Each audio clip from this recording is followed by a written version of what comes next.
Hello and welcome to another lesson plan for AP US History. Today I'm going to be talking you through a student choice document analysis activity for period 4.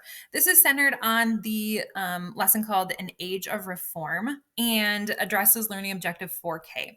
So in this lesson, students are going to have the choice of certain primary sources. So this lesson is going to work really well if students have already learned the Great Awakening, the Second Great Awakening, I should say, and if they have had a little bit of an introduction to the reform movements. So after you've done that, the next day in class, what I have done is that you have these 7 sources printed off. So you can see here that there's a women's rights movement. There, Dorothea Dix, she is going to be prison reform, American Indian reform, temperance, you've got education reform, and then you've got anti-slavery and abolition here. So you're going to print off these worksheets. It works really well if you're able to do about a dozen worksheets or a dozen copies of each article.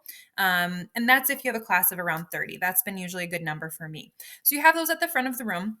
And then each student has a copy of this document analysis worksheet. So what they do is they first choose their source and they type it in this box here, and then they summarize it. So kind of an easy starting point, just what is the comprehension? And then they are going to discuss the historical situation, and then they're going to choose either intended audience, purpose, or point of view. So working on those sourcing skills that are so helpful for the AP exam. And then the last thing is to describe kind of the significance. How does this apply to the learning objective?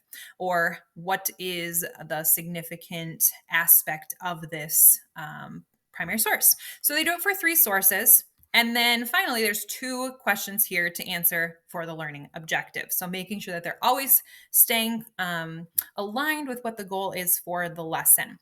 So one thing you could do here, the College Board emphasizes the temperance movement, the women's rights movement, and the anti-slavery abolitionist movements. So what you could do is you could require them to do one of those sources and then have choice on the other 2, if you just want to make sure that they are having at least one of the most important movements according to the College Board, or you could just give them free reign to choose through these sources here.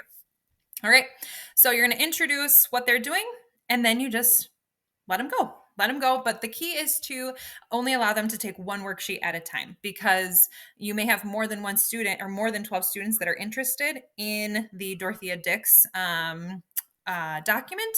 And so if you have them take 3, they're going to run out of choices. So only have them take one at a time. Plus, that just encourages movement, which is always huge for encouraging learning. So I'm just going to show you a couple of them here.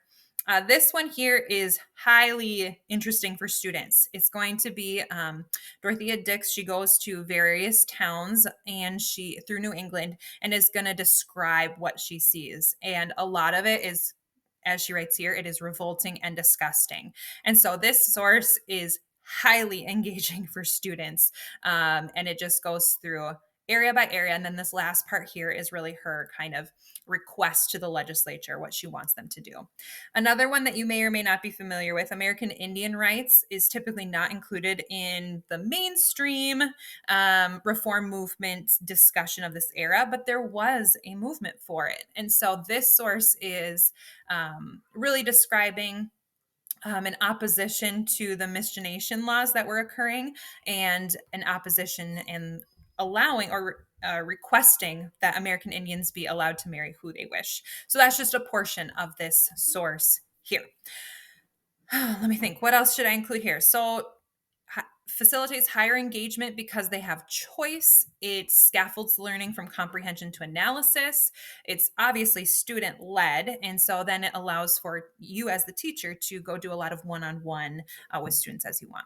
You could extend this lesson if you wanted to have students pair and share with students, with other students who looked at different resources. So you could extend the lesson beyond what is here, but this is how I've used it in class. And it usually does take up a full class period. Our class periods are around 55 minutes.